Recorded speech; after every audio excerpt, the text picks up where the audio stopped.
আসসালামু আলাইকুম বন্ধুরা, হিডেন মোবাইল সলিউশনের পক্ষ থেকে আপনাদের সবাই স্বাগতম। আজকে আমি আপনাদের সামনে নতুন একটা ভিডিও নিয়ে আসছি। তো দয়া করে আজকের ভিডিওটা কেউ স্কিপ করবেন না। তো আজকের আমার বিষয়টা ছিল আইক্লাউড বাইপাস নিয়ে। তো যাদের কাছে আইফোন 5s থেকে শুরু করে এক্স পর্যন্ত মোবাইল আছে তারা চাইলে সেই ফোনটা বাইপাস করে ফোনটা ইউজ করতে পারবে, কারণ যখনই একটা ফোনে আইক্লাউড লক হয়ে যায়, লক হয়ে যাওয়ার পরে সেই ফোনটা চালানোর মতো অবস্থায় থাকে না। তো আগে একটা সময় ছিল যখন ফোনগুলো লক হয়ে যেত তখন আমরা ফোনগুলো ফেলে দেওয়া ছাড়া আর কোনো কাজে লাগতো না, বাট এখন যে সিস্টেম আছে সেই সিস্টেম অনুযায়ী বর্তমান সময়ে সেই ফোনগুলো আমরা বিভিন্নভাবে আনলক করে ইউজ করতে পারি। তো ধরুন যদি আপনার কাছে আইফোন 5s থেকে এক্স পর্যন্ত কোনো মোবাইল থাকে, সেই মোবাইলটার মধ্যে যদি স্ক্রিন লক দেওয়া থাকে, তো সেই ফোনটা আপনি স্ক্রিন লক দেওয়া থাকলে ডাইরেক্ট সিম সহ ইউজ করতে পারবেন। আর যদি ডাইরেক্ট অলরেডি আগে কেউ ফ্লাশ করে ফেলায় তাহলে সেটাও আপনি সিম সহ চালাতে পারবেন, তার জন্য আপনাকে পে করতে হবে। বা যদি আপনার কাছে কোনো মোবাইল থাকে যেটা, তো এখানে আইফোন 5s থেকে এক্স পর্যন্ত যে মোবাইলগুলো সেটা বাইপাস করার জন্য আপনার কি কি দরকার হবে, কি কি টুলস প্রয়োজন হবে, সেই টুলসগুলো নিয়ে আজকে আমরা আলোচনা করব। চলুন আমরা ভিডিওতে শুরু করা যাক। তো ফার্স্ট আমাদের যে জিনিসটা প্রয়োজন হবে, আইফোনের কাজ করার জন্য আমার একটা ল্যাপটপ প্রয়োজন হবে বা ডেস্কটপ প্রয়োজন হবে, একটা ইউএসবি কেবল প্রয়োজন হবে। তো আমরা জানি যারা মোবাইলের কাজ সাধারণত করি যে মোবাইল কানেক্ট করার জন্য একটা ড্রাইভারের প্রয়োজন হয়। তো আমরা ফার্স্ট যে কাজটা করব, আমরা ডাইরেক্ট যে কোনো কম্পিউটারের ব্রাউজারে যেয়ে 3u.com লিখব। 3u.com লিখে এই সফটওয়্যারটা ডাউনলোড করে নিই। এই সফটওয়্যারটা যখন আমরা ডাউনলোড করব, এই সফটওয়্যারটা ডাউনলোড করার পরে আমার কম্পিউটারে এরকম একটা ইন্টারফেস আসবে। তো এই সফটওয়্যারটা থেকে আপনাদের ড্রাইভারটা রিপেয়ার হয়ে যাবে। তো যখন আপনার এই কাজটা শেষ হলো, আপনার ফোনের পাওয়ার জন্য ইউএসবি কেবল আপনার কাছে আছে প্লাস ড্রাইভারটা দিয়ে হয়ে গেল।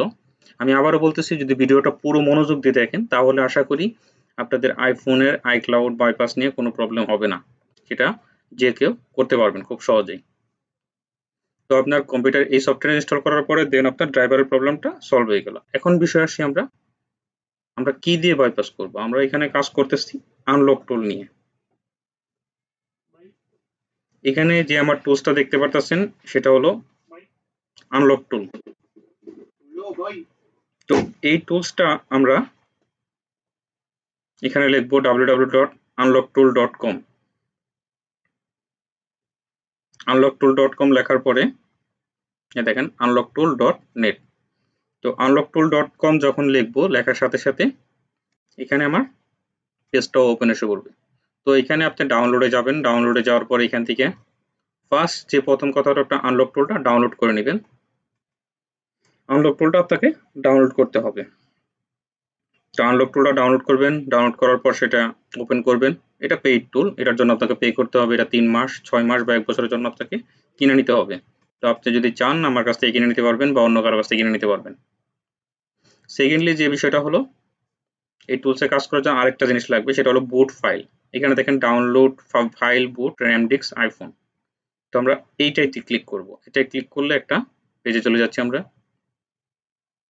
এখানে আইফোনের বিভিন্ন মডেল এবং আইওএস ভার্সন অনুযায়ী ফাইল দেওয়া আছে কিছু। আপনার ফোনের যে মডেল সেই মডেলের যে আইওএস ভার্সন দেওয়া আছে সেই ভার্সন অনুযায়ী এখান থেকে ফাইলটা আপনাকে ডাউনলোড করে নিতে হবে।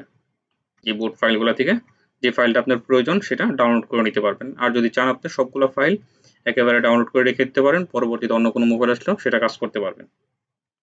তো আমি আনলক টুলটা ডাউনলোড করে নিচ্ছি, যার কারণে ওপেন করতে পারছি।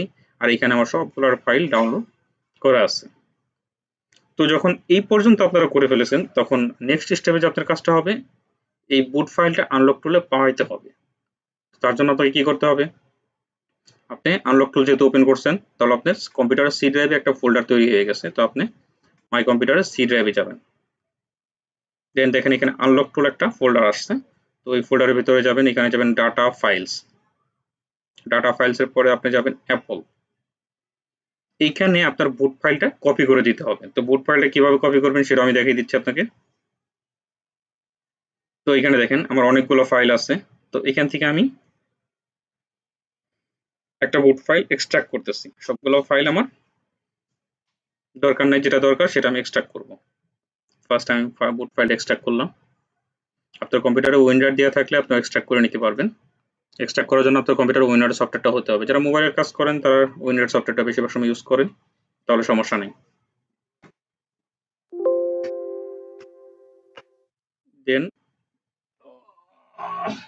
এই দেখতে পারতেছেন আমার বুট ফাইলটা। তো এখানে ফার্স্ট ফোল্ডার, সেকেন্ড ফোল্ডার, এই ফোল্ডারের ভিতরে আমার বুট ফাইলটা আছে। তো আমি এই ফোল্ডারের ভিতর থেকে যেয়ে এটা কপি করে নেব।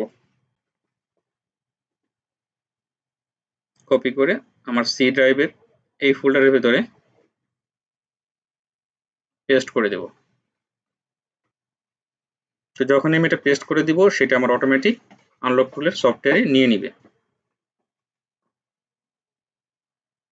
তো সেকেন্ড যে বিষয়, এখন আমি আনলক টুলটা ওপেন করলাম। দেন টুলটা ওপেন করার পরে আমি এখানে চলে যাব অ্যাপলে। তো অ্যাপলে যাওয়ার পরে তো এখানে যে বিষয় হলো, আমরা এখন যে বিষয়টা আমরা ফাইল ডাউনলোড করছি, টুলস ডাউনলোড করছি, এখন আমরা সেটাতে কাজ কিভাবে করব। তো টুলসটা ওপেন করার পরে আমরা জানি যে আইফোনের দুইটা মোডে কাজ করতে হয়, একটা হলো আপনার ডিআইজি মোড, একটা হলো রিকভারি মোড। তো আমরা যখন আইফোন বাইপাসের কাজ করব, সেটা স্ক্রিন লক হোক, সেটা হ্যালো স্ক্রিন হোক, সেটার জন্য আমাদের প্রয়োজন হয় ডিপিও মোড। তো ডিপিও মোড করার জন্য আপনার ফোনটা যদি 5S থেকে 6 প্লাস পর্যন্ত হয়, তাহলে সেক্ষেত্রে আপনি হোম বাটন আর পাওয়ার বাটন ইউএসবি কেবল লাগিয়ে হোম বাটন আর পাওয়ার বাটন 10 সেকেন্ড চাপ দিয়ে ধরে রাখলে সেটা ডিপিও মোড হয়ে যাবে। আর যদি ফার্স্ট ফোনটা অফ করে নেবেন, আর যদি ফোনটা স্ক্রিন লক অবস্থায় থাকে, তাহলে সেক্ষেত্রেও ফোনটা অফ করে ইউএসবি কেবল লাগিয়ে 10 সেকেন্ড চাপ দিয়ে ধরে রাখবেন, তাহলে সেটা ডিপিও মোডে পেয়ে যাবে। এটা হলো 5S থেকে 6 প্লাস পর্যন্ত। যদি 6 প্লাসের উপরে হয়, X পর্যন্ত মডেল যেগুলো আছে সেগুলোর জন্য আপনার ভলিউম মাইনাস আর পাওয়ার বাটন 10 সেকেন্ড চাপ দিয়ে ধরে রাখলে সেটা আপনার ডিপিও মোডে পেয়ে যাবে। তো যখন ফোনটা আপনার ডিপিও মোডে পেয়ে গেল, ডিপিও মোডে পেয়ে যাওয়ার পরে আপনার যে কাজটা হবে সেটা হলো আপনাকে পিডব্লিউডিপিও করতে হবে। পিডব্লিউডিপিও কি করবেন, ডিপিও মোডে কানেক্ট করার পরে এখানে পিডব্লিউডিপিওতে ক্লিক করবেন। তো এখানে আপনার যেটা আছে সামারিটা আছে সেটা আপনি দেখতে পারবেন যে পিডব্লিউডিপিও সাকসেসফুল হয়ে গেছে। তো পিডব্লিউডিপিও যখন সাকসেসফুল হয়ে যাবে, আমি ওইখানে যে বুট ফাইল দেওয়ার কথা বলছিলাম সেই বুট ফাইলটা এখন আপনাকে সিলেক্ট করতে হবে। এখান থেকে আপনার ফোনের যে মডেল সেই মডেলের যে বুট ফাইল সেটা এখান থেকে দিয়ে ফোনটা সিলেক্ট করতে হবে। এটা স্ক্রিন লকের জন্য, যখন আপনার ফোনটা স্ক্রিন লক অবস্থায় থাকবে। তো এখান থেকে যখন আপনি একটা বুট ফাইল সিলেক্ট করবেন, সিলেক্ট করার পর এখানে বুট র্যাম ডিস্কে ক্লিক করতে হবে। দেখতে পাচ্ছেন বুট র্যাম ডিস্ক। বুট র্যাম ডিস্কে ক্লিক করলে সেটা অটোমেটিক বুট হয়ে যাবে। যখন ফোনটা বুট হয়ে যাবে, ফোনটা বুট হয়ে যাওয়ার পরে আপনার পরবর্তী যে কাজটা হলো এখান থেকে ব্যাকআপ পাসওয়ার্ড, যখন বুট র্যাম ডিস্ক সাকসেসফুল হয়ে যাবে, সাকসেসফুল হয়ে যাওয়ার পরে এখান থেকে ব্যাকআপ পাসওয়ার্ড দিবেন। ব্যাকআপ পাসওয়ার্ড দেওয়ার পরে যখন দেখবেন যে ব্যাকআপ পাসওয়ার্ড সাকসেস হয়ে গেছে, এখানে আপনি ইনফরমেশনে দেখতে পারবেন। তো সাকসেস হয়ে গেলে দেন ফোনটা আপনি চাইলে আইটুনস দিয়ে ফ্লাশ করতে পারেন, বা ডাইরেক্ট এখান থেকে ফ্যাক্টরি রিসেট দিলে ফোনটা রিসেট হয়ে যাবে। দেন আবার আপনার কাজ করতে পুনরায় আপনাকে ডিপিও করতে হবে, দেন পিডব্লিউডিপিও, দেন আবার বুট ফাইল সিলেক্ট করে বুট র্যাম ডিস্ক, দেন রিস্টোর ব্যাকআপ। তো এই কাজটা শুধু যদি স্ক্রিন লকের ফোনের অবস্থায় ক্ষেত্রে করেন, তাহলে সেক্ষেত্রে আপনার ফোনটা আবার পুনরায় ইউজ করতে পারবেন সে সিম সহ। স্ক্রিন লক মোবাইল থাকলে সেটা থেকে এভাবে বাইপাস করলে আপনি সিম সহ আবার চালাতে পারবেন। তো এখানে আরেকটা বিষয় হলো, এখন হ্যালো স্ক্রিন, হ্যালো স্ক্রিনের ক্ষেত্রেও সেম। এখান থেকে আপনি পিডব্লিউডিপিও করবেন, এখান থেকে বুট ফাইল সিলেক্ট করবেন, কিন্তু এখানে আপনি এবার বুট র্যাম ডিস্ক না, হ্যালো স্ক্রিনে থাকলে যদি আপনি সিম ছাড়া করতে চান, তাহলে সেক্ষেত্রে আপনার বুট ডিআইজি করতে হবে। বুট ডিআইজি করে আপনার সিরিয়াল নাম্বারটা চেঞ্জ করবেন। এই যে এখানে দেখেন ডিআইজি পার্পল আছে, এখানে যে আপনি সিরিয়াল নাম্বারটা চেঞ্জ করবেন। সিরিয়াল নাম্বারটা চেঞ্জ করার পরে দেন এখানে গেট অ্যাক্টিভেশন করে বাইপাস হ্যালো দিবেন। তো এটা দিলেই আপনার ফোনটা যদি হ্যালো স্ক্রিনে থাকে তাহলে সেক্ষেত্রে বাইপাস হয়ে যাবে। কিন্তু এক্ষেত্রে বাইপাস করলে আপনার সিম চলবে না। যদি সিম সহ চালাতে চান তাহলে সেটা অথরাইজ কিছু টুলস আছে সেটাতে করা যাবে। তার জন্য আপনাকে সিমে আপনার মোবাইলের সিরিয়াল নাম্বার আর আইএমই আমাদের কাছে দিলে আমরা সেটাকে আপনাকে অথরাইজ করে দিব, দেন আপনি পরে কাজ করতে পারবেন। সেটার জন্য আপনাকে ওই টুলসের মাধ্যমে সবকিছু করতে পারবেন। তো আশা করি এইখানে যে আমি ভিডিওটা দিচ্ছি এই ভিডিওটা যদি আপনি পুরোপুরি স্কিপ না করে শুরু থেকে শেষ পর্যন্ত দেখেন, আশা করি আপনারা আইফোনের বাইপাসের যে কাজগুলো আছে 5s থেকে X পর্যন্ত যে মডেলগুলো আছে সবগুলো মডেলের কাজ করতে পারবেন। আমি আবার দেখিয়ে দিচ্ছি, এখানে দেখেন র্যাম ডিস্কে আছি, আমি কিন্তু এখন র্যাম ডিস্কে কাজ করতেছি। স্ক্রিন লক বাইপাসের কাজটা করতে হয় র্যাম ডিস্কে, আর যখন আপনার হ্যালো স্ক্রিনে বাইপাস করবেন সেটা ডিআইজি পার্পল মোডে। আর যদি আপনি সিম সহ করতে চান স্ক্রিন লকের সেট, যদি সিম সহ আপনি হ্যালো স্ক্রিনে থাকার সেট যদি সিম সহ করতে চান, তাহলে সেক্ষেত্রে আমাদের সাথে যোগাযোগ করলে আমরা আপনাকে ওই আইএমই সিরিয়াল নাম্বারটা অথরাইজ করে দিব, দেন আপনি করতে পারবেন। এখন এই সিস্টেমগুলো আসাতে সুবিধা হয়েছে, কারণ একটা সময় ছিল যখন আইফোন আইক্লাউড হয়ে যেত আমরা ফোনগুলো ফেলে দিতাম, ইউজ করতে পারতাম না, বাট এখন এই কাজগুলো করার কারণে আমরা ফোনগুলো ইউজ করতে পারি। আশা করি এই ভিডিওটা দেখার পরে আপনারা মোটামুটি সবাই উপকৃত হবেন, আইক্লাউড বাইপাস সম্বন্ধে কারো কোনো প্রবলেম হবে না। ভিডিওটা ভালো করে মনোযোগ দিয়ে দেখলে আশা করি আপনারা সবাই কাজটা করতে পারবেন। তো আজকের মতো এই পর্যন্ত, ধন্যবাদ সকলকে। নতুন কোনো ভিডিও নিয়ে আবার পরবর্তীতে আসবো। আর যদি আপনাদের কোনো কিছু জানার বা কোনো কিছু শেখার ইচ্ছা থাকে, আগ্রহ থাকে, তো আমাকে কমেন্ট করবেন। আশা করি সেই বিষয়ে নতুন একটা ভিডিও তৈরি করার চেষ্টা করব।